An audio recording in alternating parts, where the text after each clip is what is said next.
விரைவத்துடிகளே சனம் நல்லது நடக்கும், நல்லது மட்டுமே நடக்கும். நம்மளோட சேனல் நேயர்கள் அனைவருக்கும் வேண்டிய பணிவான வணக்கங்கள், கோடான கோடி நன்றிகள். நேற்று நைட்டு தான் யோசித்தேன், என்னென்னா இந்த மாதிரி நம்ம மோட்டிவேஷ்னல் ஸ்டோரிஸ் போடுவோம், நிறைய பேருக்கு அது தேவைப்படுது. இப்போது நம்மளுடைய திறமை என்ன, நம்மக்கிட்ட தன்னம்பிக்கை இருக்கா இல்லையா, இதெல்லாம் நமக்கு எதுவுமே தெரிய மாட்டேங்குது. நம்ம பாட்டு போகிறோம், நம்ம பாட்டு உழைக்கிறோம், நம்ம பாட்டு ஏர்ன் பண்ணுறோம், அப்படி தான் போயிட்டுருக்கு. அவங்களுக்குள்ளும் நிறைய திறமைகள் இருக்குது அப்படிங்கிறத நம்ம ஒரு சில மோட்டிவேஷ்னல் ஸ்டோரிஸ் மூலமாக எல்லாரையும் கொஞ்சம் தூக்கத்துலேருந்து எழுப்பி விடணும் அப்படின்னு எனக்கு தோணுச்சு. அதனால தான் நேற்றும் போட்டேன், இன்றைக்கும் நான் போட போகிறேன். சரிங்களா? இன்றைக்கி என்னென்னு பார்த்தீங்கன்னா, நம்ம ராமாயணத்தோட ஒன்று கனெக்ட் பண்ண போகிறோம் இன்றைக்கி. யாரை பற்றி அப்படின்னா எல்லாருக்கும் தெரிஞ்சிருக்கும், எல்லாருக்கும் பிடித்தமான ஆஞ்சநேயரை பற்றி தான். தன்னம்பிக்கைக்கு, சக்திக்கு, பக்திக்கெலாம் ஒரு நிகர் இல்லாதவர் அப்படின்னாக்கா நம்ம ஆஞ்சநேயரை நம்ம கண்ணை மூடிட்டு செலக்ட் பண்ணிடலாம் இல்லைங்களா? அவர்கிட்ட ஃபஸ்ட்டு ஒரு டாஸ்க் வருது. என்ன டாஸ்க் வருது அப்படின்னா, சீதை எங்கே இருக்காங்கன்னு கண்டுபிடிக்கணும். அவருக்கு அந்த டாஸ்க்கு பெரிய விஷயமா இல்லை, அங்கேருந்து அவர் இலங்கை போகணும். அதுதான் அவருக்கு ஒரு பெரிய விஷயமாக தெரியுது. திடீர்னு நமக்கு ஒரு ஒர்க் வருது, ஒரு பொறுப்பு வருதுன்னா நம்ம எப்படி பயந்துருவோம். ஏன்னா அந்த வேலை என்னன்னு தெரியாது, எப்படி போகணுன்னு தெரியாது, என்ன பண்ணணுன்னு தெரியாது. இப்படி தான் நம்ம மனசில் யோசிக்கும். அதே தான் ஆஞ்சநேயருக்கும் யோசிச்சிருக்கு. அவர் யோசித்தது, இங்கேருந்து நம்ம இலங்கை போகணும், அது பெரிய விஷயம் இல்லை.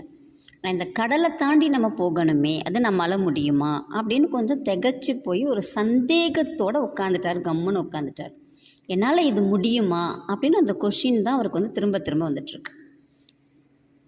அப்போது ஒரு அருமையான ஒரு மனிதர் ஜாம்பவான் வரார். இந்த ஜாம்பவான் அனுமனை பார்த்து மெதுவாக சொல்கிறார். என்ன சொல்கிறாருன்னா, அனுமான், நீ யாருன்னு உனக்கு தெரியுமா அப்படின்னு ஒரு கேள்வி கேட்குறார்.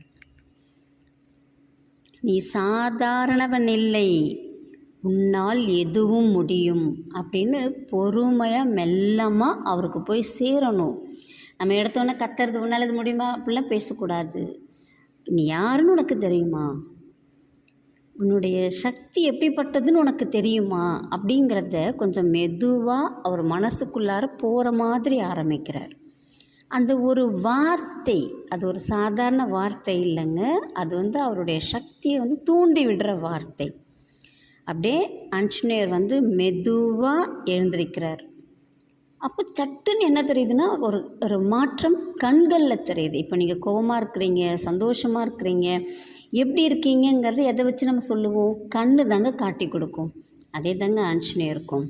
ஒரு செகண்ட் அப்படியே கண்ணில் ஒரு ஒளி, ஆம் என்னால் முடியும் அப்படிங்கிற ஒரு கம்பீரம் உடனே வருது ஆஞ்சநேயருக்கு. அவருடைய தன்னம்பிக்கை அப்படிங்கிறது, அவர் எதை தாண்டி போகணும் மலை மாதிரி பயந்தாரோ, அது சின்ன கடுகு மாதிரி அந்த கடல் அவருக்கு தெரிய ஆரம்பிச்சிருச்சு. அவருடைய நம்பிக்கை அந்த கடலை விட பெருசாகிடுச்சு. அப்போ அந்த ஒரே ஒரு பாய்ச்சலில் அப்படியே எந்திரிக்கிறார். அது எப்படி இருந்துச்சுன்னு பார்த்திங்கன்னா, அந்த பயம், சந்தேகம், அது எல்லாத்தையும் தாண்டி குதித்தவர் கடலையும் சேர்த்து தாண்டி குதிச்சிட்டார். அவ்வளோதாங்க.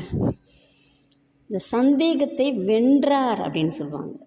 நமக்குள் சக்தி இருக்கிறது, நமக்கு திறமை இருக்கிறது அப்படிங்கிற இந்த 2 விதையை மட்டும் எல்லாரும் மனசுக்குள்ளே போட்டால் கண்டிப்பாக அவங்களுடைய பிரச்சனையிலேருந்து சுமூகமாக வெளில வரலாம். அதுக்கப்புறம் நீங்கள் தாங்க ராஜா, நீங்கள் தாங்க ராணி, நம்மால் முடியும் அப்படிங்கிறத மட்டும் நம்ம எப்பயுமே மனசுக்குள்ளே வச்சுக்கணும். இந்த கதை எல்லாருக்கும் பிடிச்சிருக்குன்னு நினைக்கிறேன், எல்லாருக்குமே தெரிஞ்சிருக்கும். ஆனால் நான் கொஞ்சோண்டு மாற்றி சொல்லியிருக்கேன், அவ்வளோதான். பிடிச்சிருந்துச்சு அப்படின்னா ஸ்டோரியின் கமெண்ட்டில் போடுங்க. நன்றி, வணக்கம், நல்லதே நடக்கும்.